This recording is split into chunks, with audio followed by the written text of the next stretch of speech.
It's Big Apple Blitz with Anthony Rivardo and Matt O'Leary.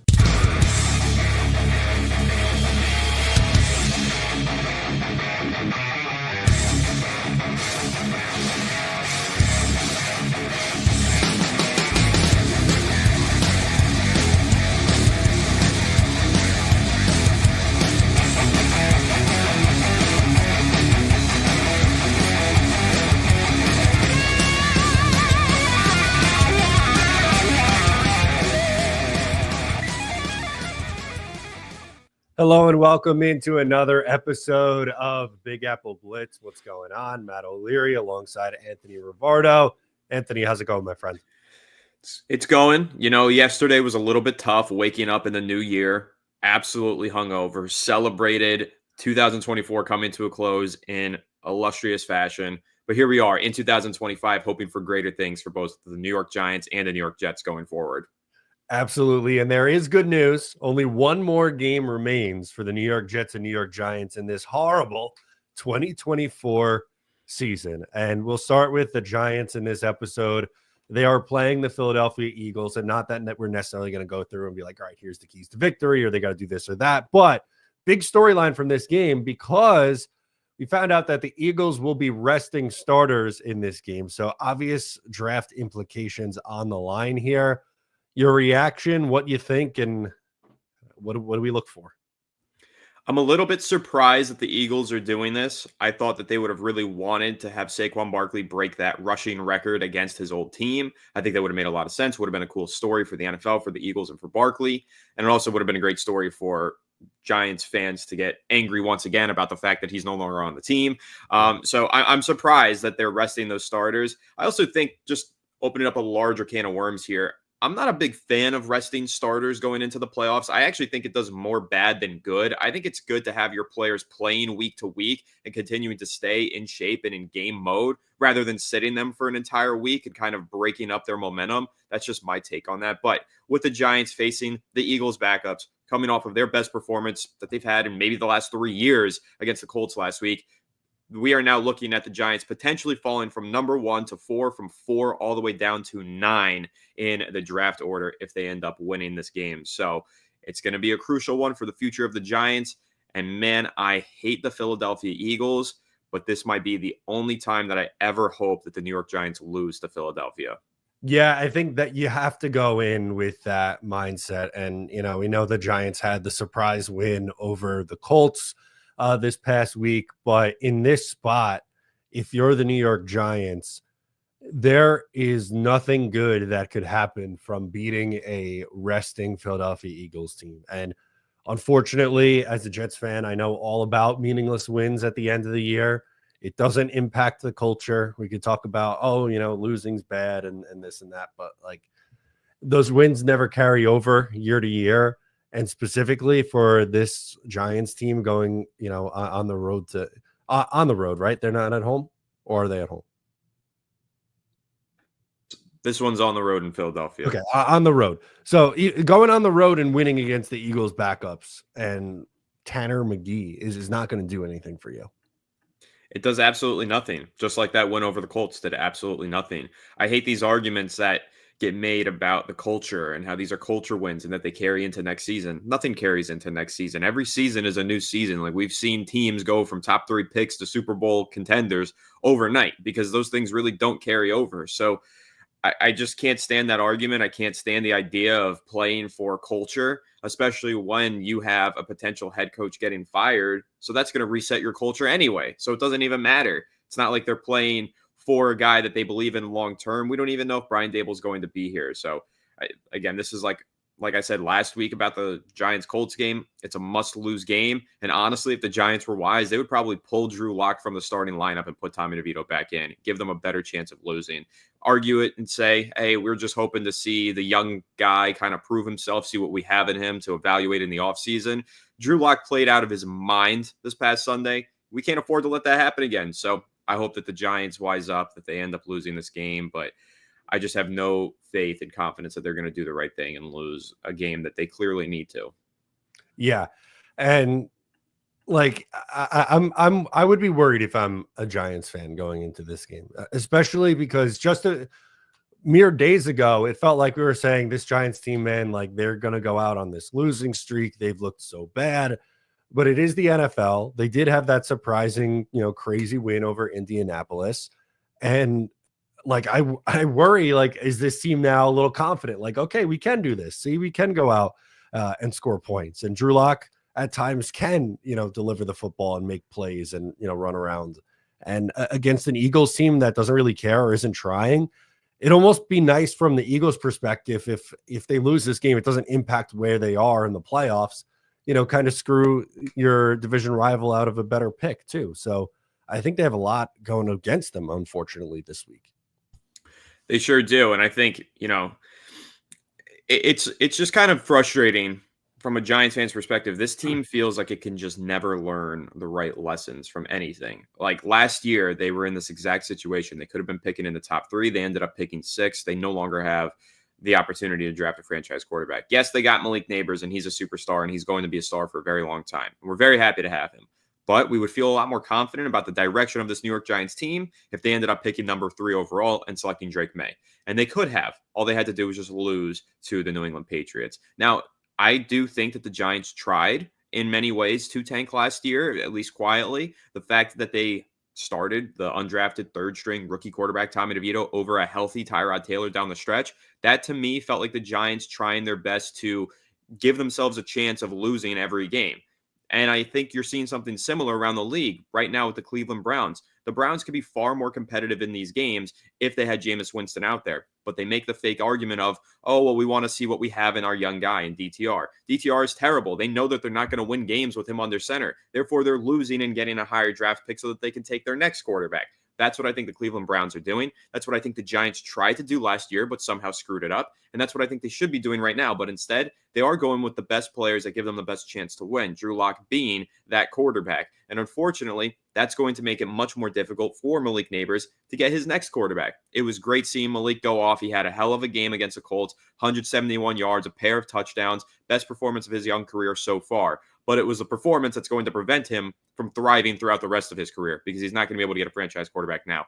And that's not on him. He's got to go out there. He's got a job to do. He's got to play the games, and he's got to play to the best of his abilities. He's chasing records, and he's a phenomenal talent. But for the Giants, you have to wise up. This is not about 2024. This is not about culture wins. This is about 2025, 26, 27, and 28. You need a rookie quarterback under center and under contract for those seasons. And right now, the Giants are just making it harder for themselves while you see other teams wising up, making it easier. Even the New England Patriots, they're not going to start Drake May. Could he play through that injury? Absolutely. It's a finger injury. He'd be fine. But why risk it? Why risk putting him out there and suffering a worse injury? And why also risk potentially worsening your draft pick by playing your better quarterback? So they're even wising up and pseudo-tanking. That's what the Giants should be doing, but they're not. They never learn the right lessons, and that's why I'm so frustrated with this team endlessly. Yeah, and you said something there that I thought was really good.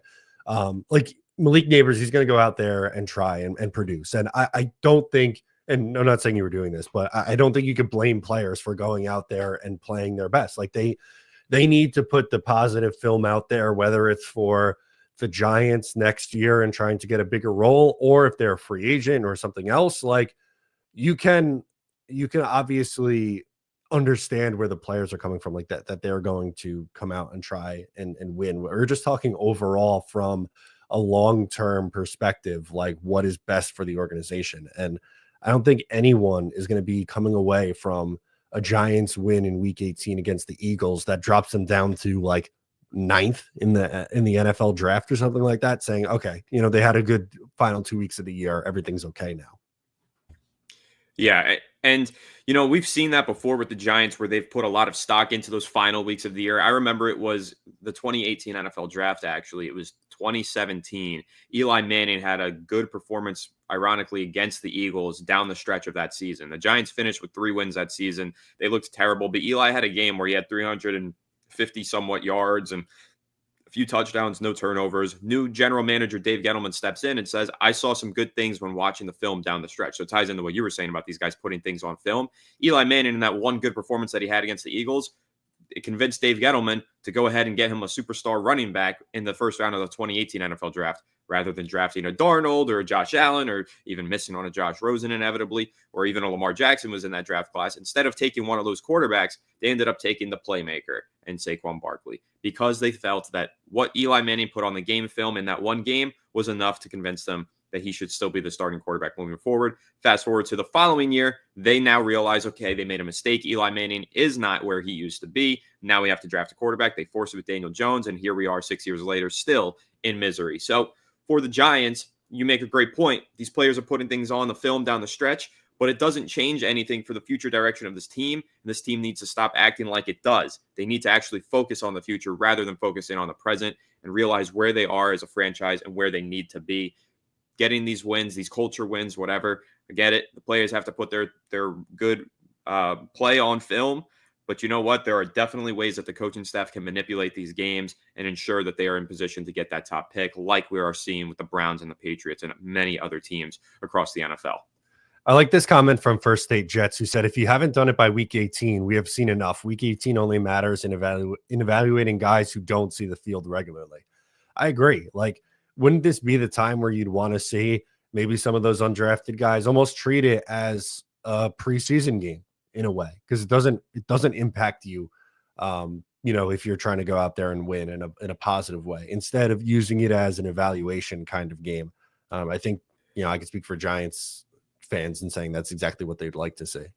I completely agree with that. And I'll even take it outside of the conversation of quarterback. Actually, where First State Jets just took it, Malachi Corley. Yes, get him on the field. And I was going to say, for the Giants, get Jalen Hyatt on the goddamn field. He barely plays. I've seen enough of Darius Slayton. Everybody in the world knows exactly what Darius Slayton is as a player. He's an impending free agent. Having him out there on the field does jack shit for you in your future. Jalen Hyatt, on the other hand, let's see if he's been a product of bad quarterback play and bad scheming, or if he truly is a bad player. We don't know, because he doesn't play enough to get that determination. So put him on the field in week 17 and 18. Week 17's already passed, so it's too late. But in this final game, why not just play Jalen Hyatt over Darius Slayton? Tell Slayton, hey, everything you've done for us over the last 6 years, phenomenal. We love you. We appreciate you. Let's reevaluate once you get to free agency. We need to see what we have in this younger guy. Why aren't the Giants doing that? Why aren't the Jets doing that with Malachi Corley? You guys, these teams have real ramifications for the future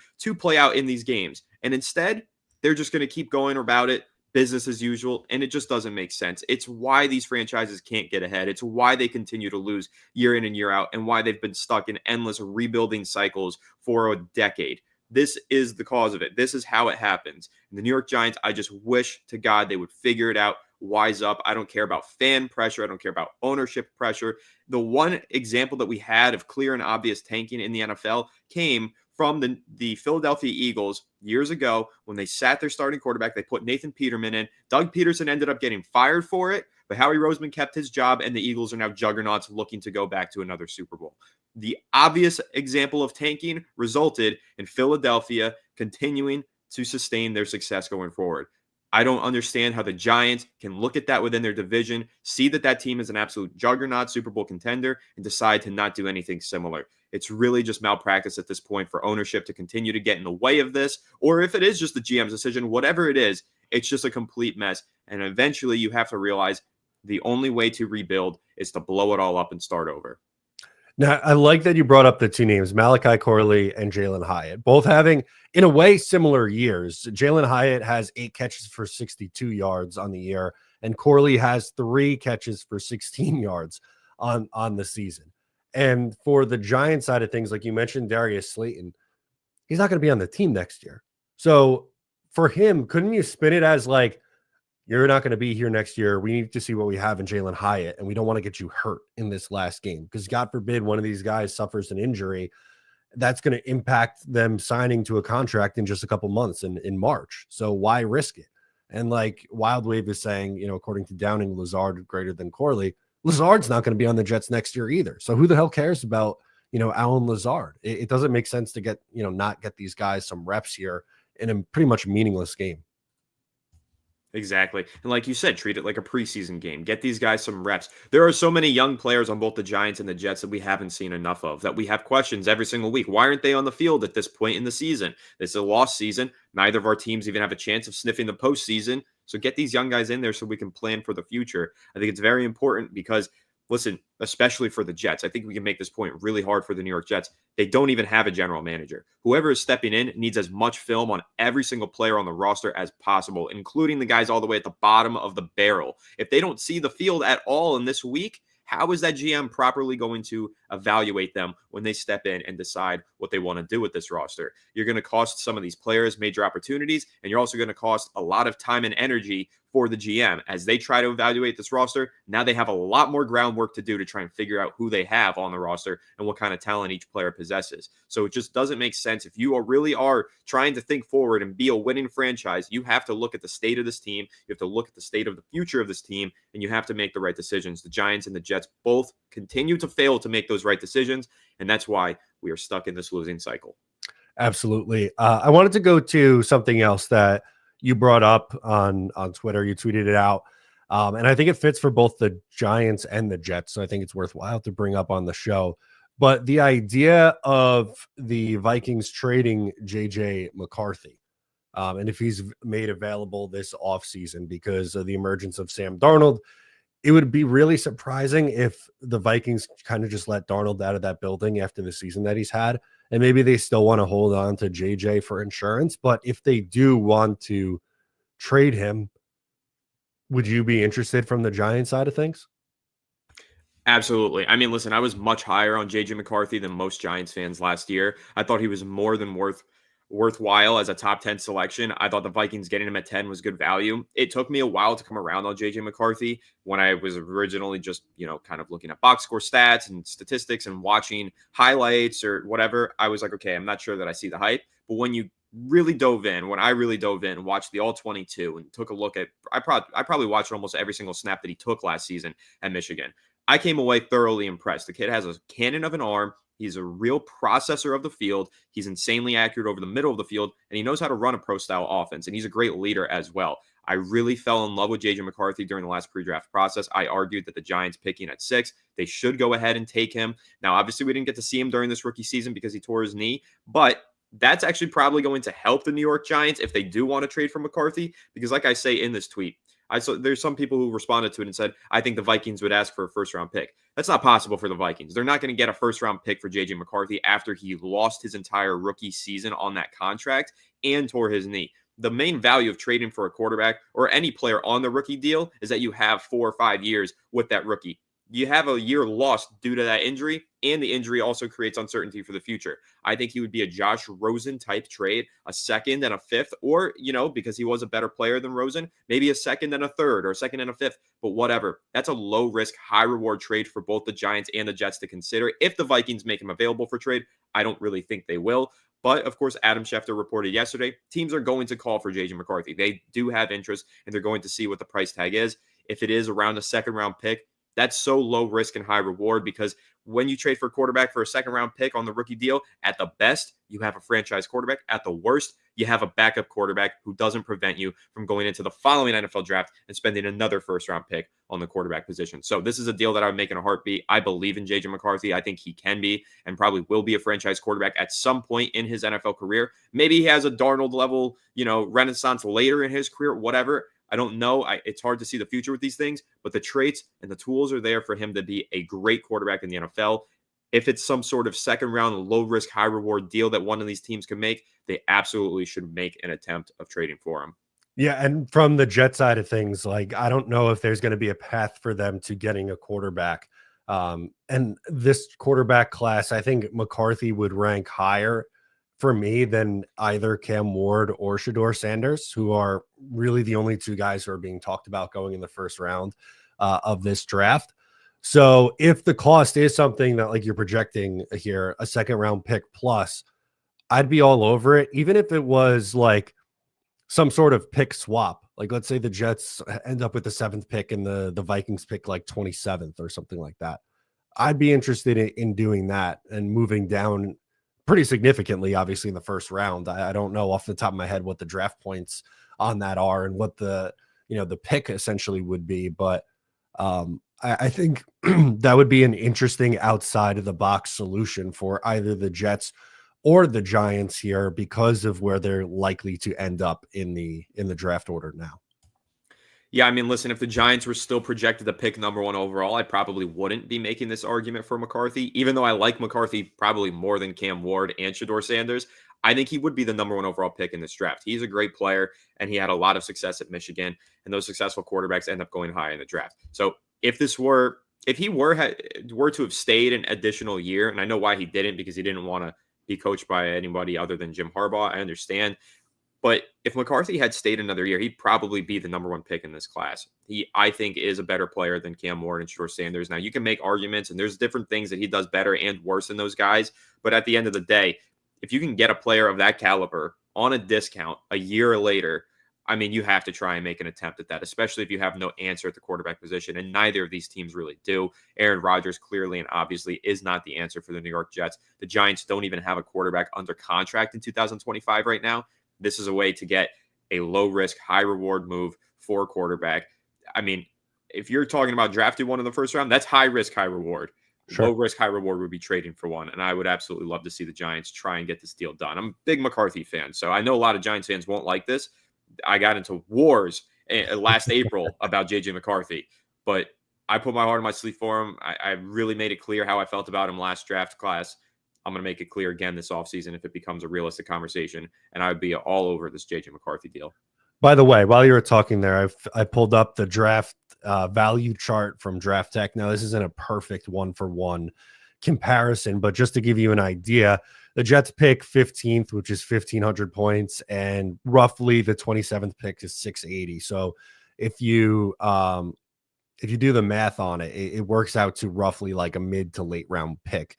That a pick swap going from, like, let's say 7 down to 27, I think would be roughly around like that 19th pick in value, which is a lot. It's more than what you were projecting in your trade. But if there's a world where the Jets could still keep a first round pick, let's say, even if it is moving that far down the board and get a quarterback, I would strongly consider making that move. Yeah, maybe he goes for more than the Josh Rosen trade. I just don't see it being like there's Giants fans who are arguing underneath that tweet that I made that the Giants would have to give up their first round pick in this year's draft. There's no way that they're going to have to give up the number 4 overall pick in order to acquire JJ McCarthy. JJ McCarthy wasn't even the number 4 pick last year. He was the number 10 pick, and he has a significant tear in his knee. There's just no chance. So I don't know if it's going to be he gets traded if he does for a late first or an early second, or maybe it's 2 seconds, whatever it is. Maybe it will end up being more than the Josh Rosen trade, like I said earlier, because Josh Rosen wasn't as good of a player as McCarthy. But I just don't imagine that he's going to be traded for a top 10 pick. I can't see a team willing to do that with him having a year of his contract stripped away from his rookie season and a significant injury. I think McCarthy goes for a second. Maybe he goes for 2 seconds. Maybe he goes for a second and a third. But whatever it is, as long as you get to maintain your first-round draft pick if you're the Giants, you make that deal, in my opinion. I'm with you. That's something that I think both these teams, assuming they don't get up to where they need to be to get a quarterback in this year's class, something that they consider doing. I think it would work out well. I think this is a good spot, a good comment to pull up for this transition and talking more. Our Jet side of things is going to be more future-based than anything in this game. But Wild Wave is asking, speaking on the Jets, how do we feel about Tanny giving the advice to the Jets personnel on what they should do when he's leading the search for our next GM? Isn't that weird? I think just because Tannenbaum was a previous GM here, yes, but it's not only Tannenbaum that's working on it. The other guy from the 33rd team helped last year with the Washington Commanders search. I think we could agree that the search ended up working out pretty well for Washington as they're in a playoff spot in year 1 of their rebuild with their rookie quarterback. So I understand where Wild Wave is coming from, but I don't think it's a crazy big deal. Yeah, I also don't think it's a big deal because I get it. Like, maybe it's a conflict of interest because he used to be with the New York Jets, but it was so long ago. I think that so much has transpired since then. So much has changed. I can't imagine that it is that much of a conflict of interest. And I think that the process that the Jets are going through, like we've said this before, Matt, we've kind of agreed. The Jets have failed with this process many, many times, but this is finally them seemingly doing it the right way, letting Woody Johnson take a step back and letting somebody else conduct this search. And again, as you just mentioned, the 33rd team, those guys who conducted that search for Washington last year hit the nail on the head. They did it perfectly. You just hope that they repeat their success for the Jets this upcoming offseason. Absolutely. So that gets us into our Jets conversation here, which Peter Schrager, who covers the NFL, did a podcast yesterday talking with some New York Jets guys on the future of the team. And he was asked a question from a fan on Twitter saying, what % chance do you give the Jets to land Vrabel? Less than 10%? Question mark, saying like that it's not realistic. And this was the response from Schrager, which I thought was interesting. He says, higher. Vrabel is on a mission. What greater challenge would there be than bringing the Jets back from the ashes? Would imagine Vrabel would have a bit more of an opinion on the GM than a first-time coach, which kind of goes along with what has been reported on Mike Vrabel, that he does have interest in the Jets job. It would just kind of depend on who the general manager is.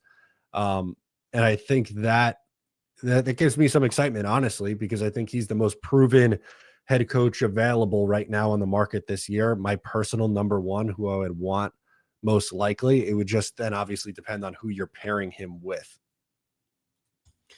Yeah, I think that's a really important, that's the most important piece of the puzzle is who you're pairing him with. But I do find it interesting. My takeaway from that tweet initially is Vrabel is going to be hired before a GM, right? I'm interpreting it the right way. You would get Vrabel and then the GM. Is that what that tweet was saying? In a way, or I guess you could interpret it that way. My thought was more along the lines of like his interest in the job would depend on who the general manager is. I see. Well, because, it is, we discussed this in the last episode with the Jets having interviews being done for guys like Ron Rivera and Rex Ryan. Prior to even hiring the GM, they're speaking with Ron Rivera. So I think that there is an outside chance that the Jets find their head coach and then their GM. And if that's the case, I mean, you would hope that it's Mike Vrabel over Ron Rivera or whoever. Sure. But, there are a select few coaches who have a say in front office personnel decisions, Vrabel being one of them. He would be a guy that I think you could actually hire first and then bring the general manager in. If I remember correctly, that's what Los Angeles did with Jim Harbaugh. I think they've hired him and then Joe Ortiz, their GM. I know those guys were a package deal. I just don't know who was hired first. But at the end of the day, they probably were hired at the same time with the idea in mind of who was going with who. But if Vrabel has an idea of who he wants to work with, I think he will let the Jets know. The Jets will interview that person. And if they hire them first, then it's going to be a prelude to hiring Vrabel. But I think this is a process where they're going to interview everybody and they're going to have these guys figured out beforehand. And it's really essentially going to be Vrabel picking his general manager rather than the other way around. And honestly, I'm all for it. Jets need to figure it out. They need to find a guy who could be that CEO type head coach and really stabilize things. The only argument that I will make against this, what better way, the Schrager tweet said something along the lines of what better way to prove himself than take the Jets out of the ashes? Could make the same argument for the New York Giants. So this could end up being a big Apple Blitz showdown for Mike Vrabel as the next head coach. Ooh, that would make things very interesting this offseason. So the name that's been circled around to be paired with Vrabel, because as you mentioned with Harbaugh, it was a duo signing essentially for a GM and head coach. You know this person quite well from the last couple of years. They're saying Ryan Cowden, who is the executive advisor to the general manager from the New York Giants the past 2 years, but from 2016 through 2022, he was a pro personnel guy with Tennessee. So I don't know how much insight you really have on him and what he actually does for the Giants as an executive advisor. And clearly, as we know, like the Giants last couple of years, I understand they haven't been great, and that might give some people some pause, but I really look more towards what they were able to build in Tennessee during his tenure there from 2016 to 2022 than him as an advisor the last couple of years. Yeah, I mean, I don't have a ton of insight just because it's kind of hard to gain insight on those front office guys, but I do know that when the hiring was made, it was one that I praised and that Giants fans were happy about because we felt like, Joe Schoen as an inexperienced first-time GM could use as much help as possible. And we thought that Cowden would step in and kind of guide him since he's been in so many successful front offices in the past. But I will actually go ahead and tie this into the last point that I made. If it's Ryan Cowden that Mike Vrabel wants to work with, And if the Giants fire Brian Dable and keep Joe Shane and the front office intact, the Giants might be the top team for Mike Vrabel, or the Jets if they end up stealing Ryan Cowden. So, but I do think it's interesting that both of these teams have the connection to Cowden, who has the connection to Vrabel. This actually could end up becoming the race for Mike Vrabel between the two New York football teams. It would be really interesting on the show if that ends up being the case. Of course, we still don't know if the Giants are going to fire Dable or not. Figure it out in the next week or so. But I do find that connection that you just brought up. I hadn't previously thought of that. I find that extremely interesting. Yeah, that is interesting. I didn't think about the Giants as a realistic contender for Vrabel, just because I feel anytime you bring up Vrabel, I feel like the names are, or the teams are like Vegas and New England and the Jets or the Bears. I just haven't heard the Giants really linked with them yet. And maybe after they do officially move on from Dable, that changes. But that would be really interesting. I would be in on the pairing, by the way. I'd be totally fine with if Vrabel's like, yeah, I want to work with Cowden. Great. Bring Ryan Cowden in and let's get this thing going to work then. Yeah, I think it would be a really interesting pairing. And obviously I say it all the time, the NFL is a relationships business. It's always who do you know and all the connections.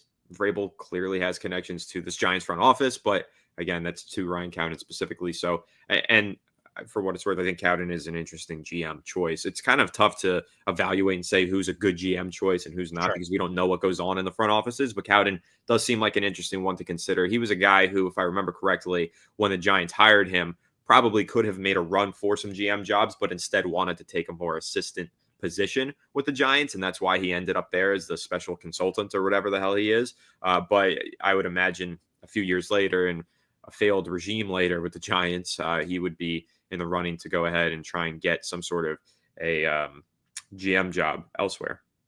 Absolutely. I like this comment from Rico the Pup, who says, don't coaches and GMs interview more than once if they're being seriously considered? I feel like the first few interviews are more like getting a feel for how outsiders view the team / job. I think that's a really interesting perspective that Rico shares, and was something that I was trying to maybe like calm some Jet fans down with some of the guys that were brought in for the GM and head coaching position so far, like trying to put an emphasis on that it is still really early in the process. And I don't mind them casting a wide net. It's really depends on who they end up finishing on and who they hire at the end here. And hopefully it's not like a Ron Rivera. That doesn't really excite me all that much. But I thought interesting point here from Rico.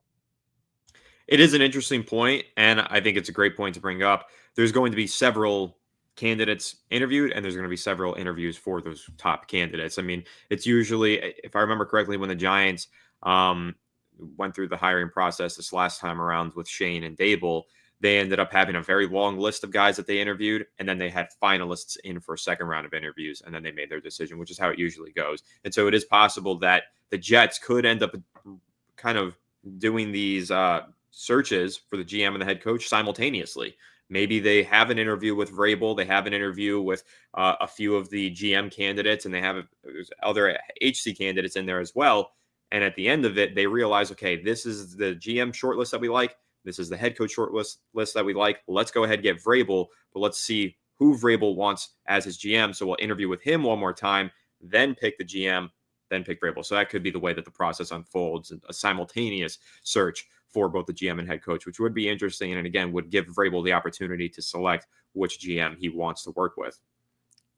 Do you see this comp? Rico follows it up with Vrabel does have some Coughlin vibes. I can see the Giants being interested in him. Do you like that comp for Vrabel on Tom Coughlin? I do. I see this comp. I think it's a very interesting one, especially when you consider the fact that Tom Coughlin, before he was the head coach of the New York Giants, was a failed head coach for the Jacksonville Jaguars. But saying he was a failed head coach doesn't really encapsulate the situation fully, because he was a good head coach with the Jaguars. The Jaguars just needed some sort of a change. Same thing with the Titans. Vrabel was a great head coach with the Titans. They needed some sort of a change. Whether or not the Jaguars made the right decision, you could probably say that they didn't. Whether or not the Titans made the wrong decision, probably say that they did make the wrong decision. So it is a very similar comparison, and it's one that I absolutely do see. Would Vrabel step in and have the same effect on the Giants that Coughlin had? Who knows? Probably not. But I will just say, I think that Giants fans are going to fall in love with Mike Vrabel. If Dable is fired and we're going through the head coach search, I think Giants fans are going to fall in love with with Mike Vrabel because of this Coughlin similarity. They're going to talk themselves into it because of that. But I think that's backwards for the New York Giants. They need to try and switch it up. Every single hiring that they've made since Coughlin has had some sort of connection to Belichick or Coughlin. No more of that. Let's go in a complete new direction. Take someone from the Shanahan tree or something. Take someone from the LaFleur tree or the McVay tree. Somebody that has no connection to the Giants in the past. Joe Shane is here as the Giants GM. Why? Well, he worked with Bill Parcells in Miami years ago. Brian Dable is here. Why? Well, Bill Belichick texted John Mayer personally and said, that's who you should hire. No more of this. It was either go get the guy in Bill Belichick to do what you've been wanting to do, or go in a new direction. So if the Giants do end up blowing it up this offseason, if they end up firing Brian Dable, Vrabel still is a connection to Belichick and in some way a connection to the Giants. I know it's a relationships business and all of these hirings end up happening with connections, but usually to me, it seems like the teams that go out there and take somebody on that has zero connection to the organization, those are the guys that actually end up rebooting the organization and forging a new future that's much brighter than the one that they're currently in.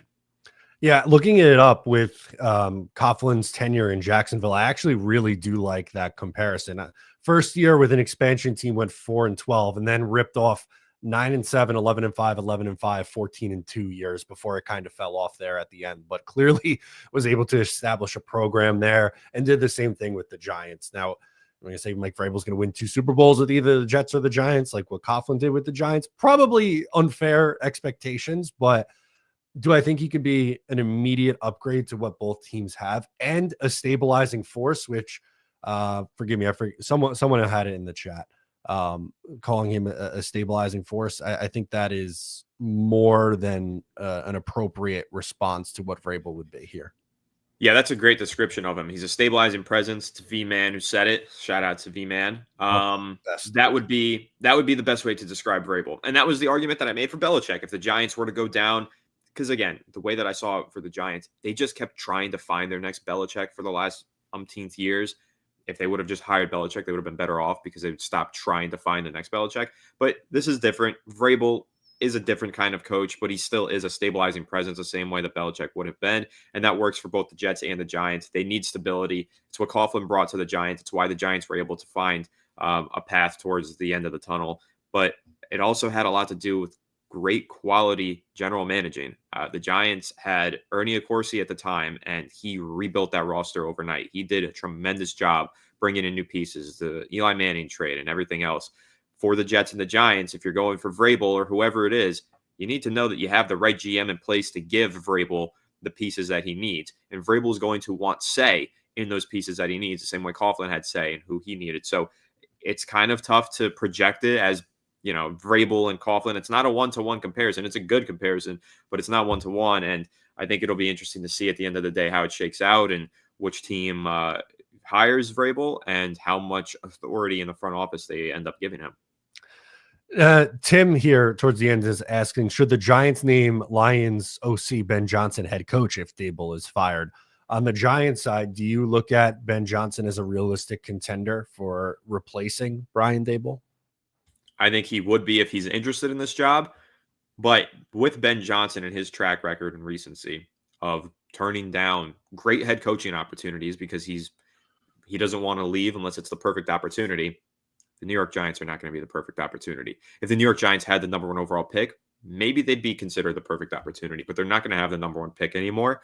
And if you're Ben Johnson, you would much rather go to coach Drake May or Caleb Williams than you would to struggle to find your next franchise quarterback here with the Giants. And Wild Wave actually makes a good addition comment to this, similar to the one we were talking about with Vrabel.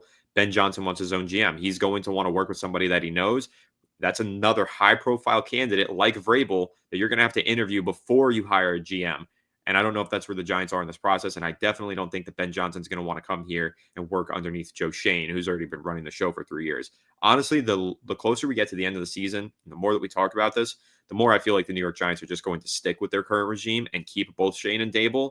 But if they fire Dable, it does open up a whole can of worms. I just don't think Ben Johnson, as much as the Giants might desire to hire him, I don't think he's going to want the Giants job. I don't see Ben Johnson coming to either the Jets or the Giants. I think I see him ending up in Jacksonville with Trevor Lawrence. There's been some rumblings with that one more recently, but they're going to have a high pick. They could theoretically end up with the number 1 pick if some things break right. But if he is to leave Detroit, I think Jacksonville is the place where he ends up.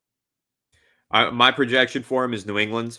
I think he's going to end up there. I don't know if they're going to fire Gerard Mayo or not. I think they will because they know that they have the opportunity to hire Ben Johnson. I mean, it's Drake May. I think Ben Johnson is going to see similarities between Drake May and Jared Goff and all these other stars. And I think that's going to be a perfect marriage right there. But it's really tough to project because he had a great opportunity there in Washington and he turned that down, ended up working for Washington, hired Dan Quinn. They're going to the playoffs in the first year of the Dan Quinn experience. But, you know, Ben Johnson turning down that job of all jobs makes you think that he's definitely going to turn down both the Jets and the Giants. It would be very surprising if after turning down some of the places that he did a year ago, that he'd be like, okay, yeah, I'm going to sign up for going to New York and trying to fix it with these two teams, that there's going to be a high immense of pressure and no clear answer at the quarterback spot. So I'm with you. I don't see that for either team here. Did not think I'd have to be fighting you for Mike Vrabel, though, which makes me a little bit more nervous, adding another team in the mix in the race. Yeah, it'll be interesting if that's how the Giants, if they end up firing Dable, if it does become a race between the Jets and the Giants for Vrabel, but it will definitely make for some great content and great episodes here on Big Apple Blitz. So I'm all for it. We are team content here at Big Apple Blitz. So things you absolutely love to see. I think that'll wrap it up for us here on this episode, guys. Make sure to subscribe to the channel if you're new. Check out Anthony's work on Fireside Giants, and you can find me at Matt O'Leary NY. That'll do it. I'm Matt. He's Anthony, and we'll catch you next time.